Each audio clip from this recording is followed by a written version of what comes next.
a famous face and name arrives in Oregon. Robert F. Kennedy Jr. is in Salem, and he weighs in on the controversial topic of child vaccinations. Tim Becker following Kennedy's visit.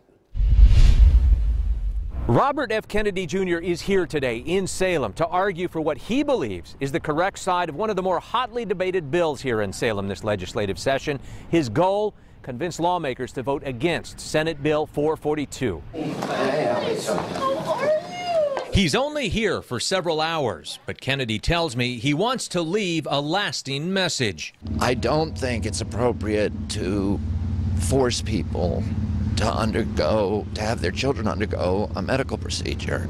In this country, I think it's against the tenets of our country. He believes all parents should have the right to choose whether to vaccinate their children, something Senate Bill 442 would drastically limit. It calls for the elimination of all non-medical exemptions. He considers the issue so important, he wants to come to Oregon. Senator Tim Knopp is hosting Kennedy, who first reached out to him Sunday with this email, saying he's inviting Oregon lawmakers to a screening of a documentary titled Trace Amounts. Is there a link between childhood vaccines and autism? Big study of 1,000 kids that did not show a link. The film dissects the controversy fueled by the possible dangers of vaccines. It talks a lot about the problems at CDC, which are well documented. This is not something that I'm the first one to talk about. Kennedy's book about a preservative and vaccines also fuels the ongoing debate that is influencing what's happening in Salem. I found out today that Senate Bill 442 has been pulled from the agenda for now.